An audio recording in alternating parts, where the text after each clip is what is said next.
Lesson 3, Signs of Learning Difficulty to Watch Out For. In Lesson 1, you learn to stay curious about what's underneath all of that academic struggle when students have difficulty learning. In Lesson 2, you learned about 5 key elements that we really want to focus on when helping students overcome their learning difficulties. Here in Lesson 3, I'm going to share just a few clues that indicate students with learning differences are really struggling in certain areas.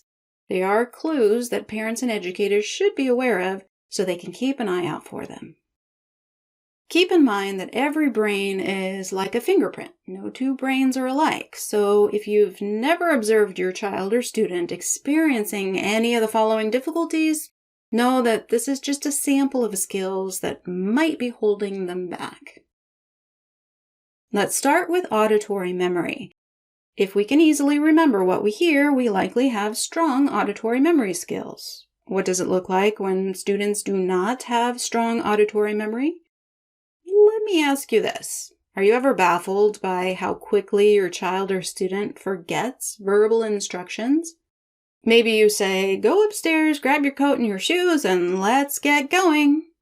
She heads upstairs and then doesn't come back down again. What happened? She went upstairs, she grabbed her coat, couldn't remember the rest of your instructions, and sat down to play with whatever was lying on the floor in front of her. This does have a tendency to look a lot like active defiance, or at the very least, easy distractibility. But it also might just be that you gave her more information at once than she has the capacity to remember. Should I say that one more time? It might not be defiance. You may have given her too much. That's really, really important for you to know.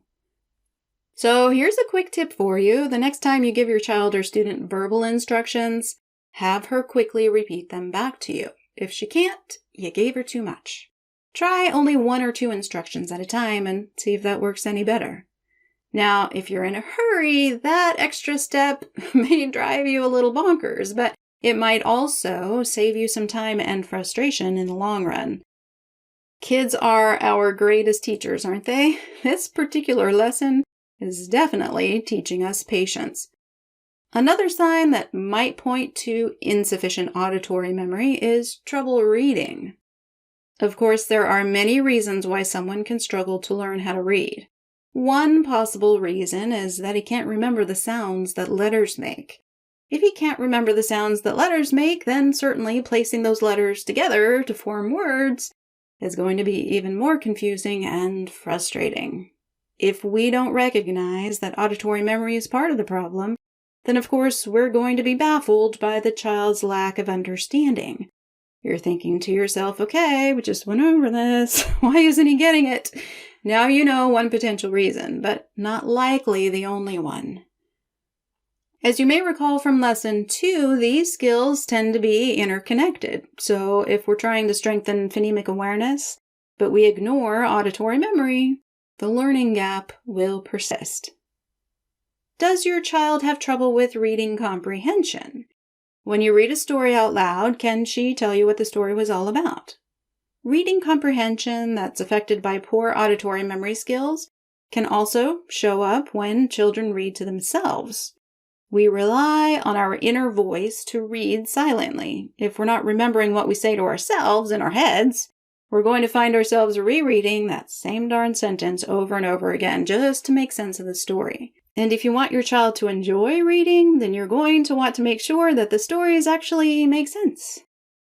Okay, we've just covered 3 signs of underdeveloped auditory memory. Trouble with following directions, with reading, especially phonics, and with reading comprehension. Oh, but wait, there's more. Trouble with rhythm, taking notes while listening. Does your child often lose his train of thought mid-sentence or mid-conversation? What about learning new songs or poems, or telling you about the story she just heard?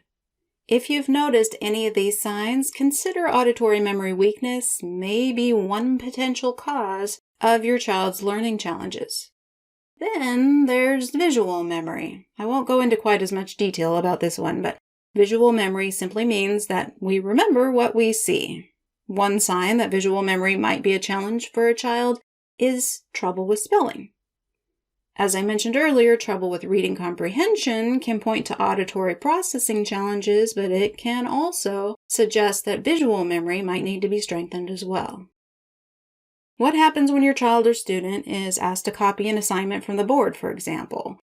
Does she copy an entire sentence? Does he copy one word at a time before having to look up and see what the next word is? Or maybe it's only one letter at a time. Looks up, looks down, writes a letter. Looks up, looks down, writes the next letter. That's another great clue that your child will benefit from strengthening visual memory. Visual tracking. Visual tracking is, in short, the ability to control the direction our eyes move. If we want to read well, then we want to be able to track our eyes consistently from left to right. That is, of course, unless we're reading Hebrew or Japanese or something like that.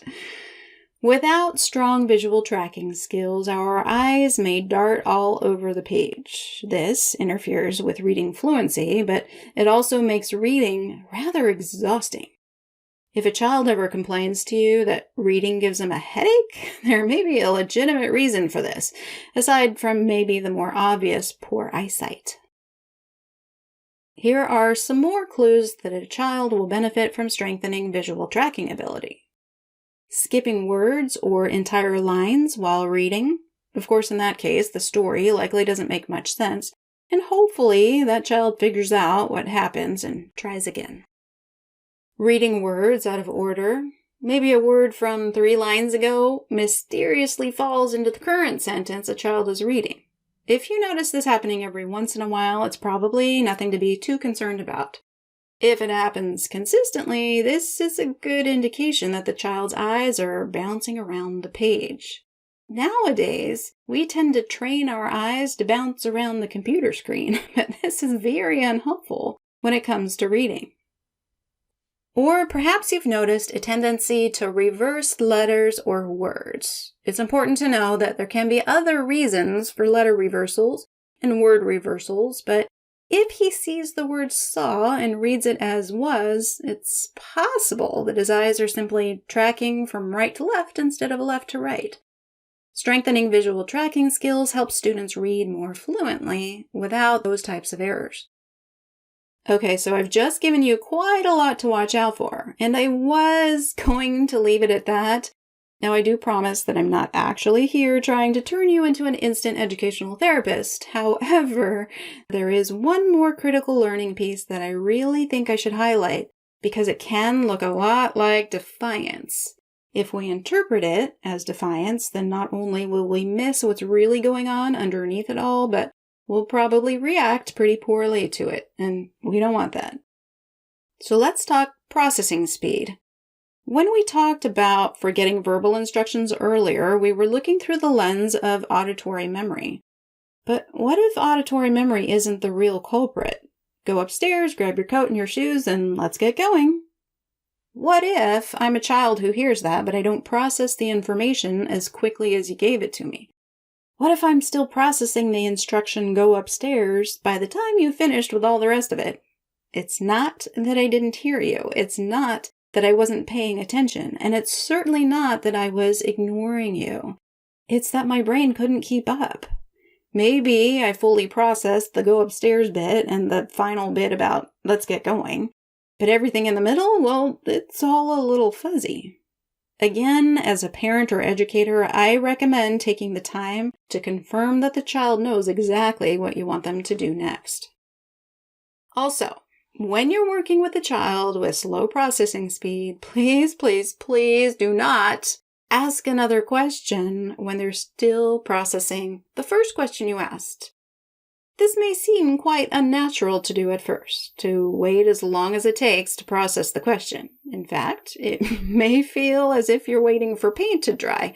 However, a child with slow processing speed may need to hear the question, interpret the question, formulate an answer in their mind, and then answer the question much, much slower than you expect they really should.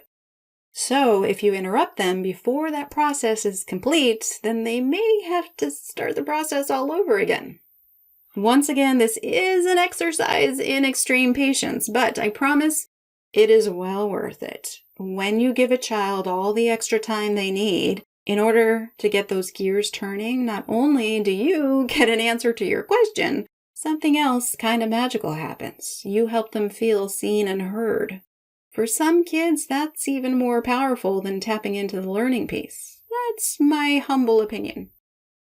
Okay, so this was probably the longest lesson of the 5. In our next lesson, we'll take a brief look into executive function, what it is, and what else you really need to know about it.